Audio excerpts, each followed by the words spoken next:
Walker's Desert Diaries. Hello, Arizona calling. How the devil are you? Very well, I hope. This week in the desert, there's been a nip in the air. When I climbed up the mountain the other morning with the hound early doors, it was 6 degrees. 6! I mean, it did get up to 22 that day, and it is December, and I do still wear shorts about 90% of the time. So actually, do you know what? I'll shush. Now, don't be fooled that I've suddenly morphed into a health nut who's skipping up hills in the wee small hours every day of the week. Although, following the Thanksgiving meal where I ate enough for at least a family of 9, that probably should be something I consider. But in fact, I woke up so early this week because of the ruddy dog, who's taken it upon herself with the cooler nights to sleep outside. She actually rings the doggy doorbell to go outside and won't come back in till morning. Yes, we do actually have a little doggy doorbell hanging from the handle of our back door.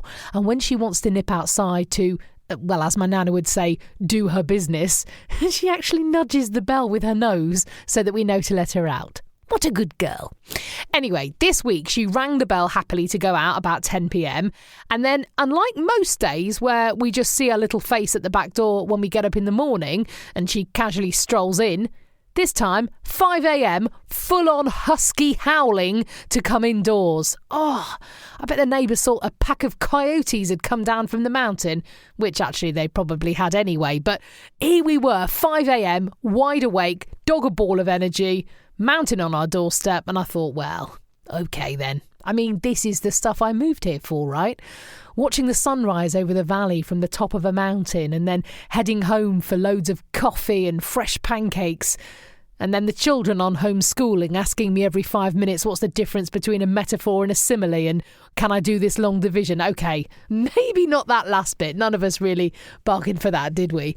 But there's been a fair bit of change in the air in Phoenix this week. A couple of streets were renamed.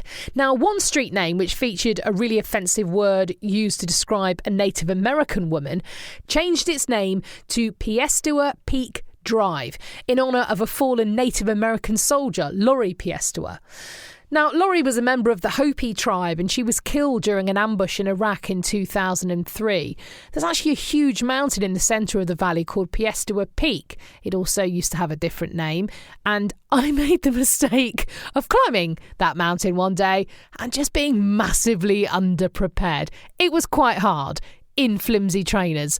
The phrase biting off more than I can chew springs to mind. I actually cried while coming back down again. It's too hard. I want it to stop. Anyway, I think Piestewa Peak Drive is a really lovely name, and it obviously has meaning to local Phoenicians, Native American and otherwise as well. So I think that's terrific. The other road that changed its name was Robert E. Lee Street. Now, in case you don't know, Robert E. Lee was a Confederate general who led the South's attempt to break away during the American Civil War. He led some of the bloodiest battles, including Gettysburg. Now, there are some who hold up General Lee still to this day as a great and noble leader, a good Christian man, a brilliant military strategist. But plenty of others who see him as a man responsible for the deaths of hundreds of thousands of Americans in defence of the South's desire to basically own other human beings and treat them like property just because they were black. You decide. But anyway, it's not who he was, but what the street is now called. That really got me this week. So let me just rewind a little and remember the other street has been renamed to Piestewa Peak Drive. Meaningful, thoughtful, relevant. So Robert E. Lee Street is now called, after so much deliberation, loads of consultations, no doubt loads of votes, Desert Cactus Street. Desert Cactus Street. I mean, come on. Did someone just look out of a window and name the first 2 things that they saw? Hey, what should we call this new street? I don't know, but I'm starving. I really want to go for lunch. Hurry up. Okay, what about, looks out of the window. Desert Cactus Street? Great, get your coat. I'll have the spaghetti.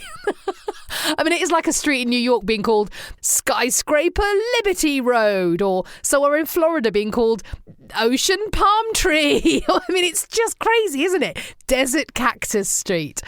Oh dear. You do know as well, don't you, that there was about 100,000 meetings about this at the council. Amazing. Another side note, I do actually live very close to a cactus road. So there is form here, isn't there? But not the only thing to change this week, because we also have a new senator in Arizona who also happens to be an actual astronaut. I mean, how cool is that? Yeah, this week, Mark Kelly was sworn in to be the new Democratic senator for Arizona. The other senator is Kirsten Sinema, also a Democrat, who rocked up to the swearing-in ceremony in a zebra print shawl and a purple wig. I'm not even kidding. I love it. Now, Mr. Kelly was sworn in by Vice President Mike Pence, and also in attendance was Arizona's governor. You know his name. Doug Ducey. Now, it's the first time Arizona has had two Democratic senators for more than 60 years. So it's a pretty big deal, isn't it, really, in an election that's proving to be eventful. I'll leave it at that. Anyway, Mark Kelly, like President-elect Joe Biden, in fact, is of Irish descent. Both his parents as well were police officers. And he was a US Navy captain. He also flew combat missions during the Gulf War.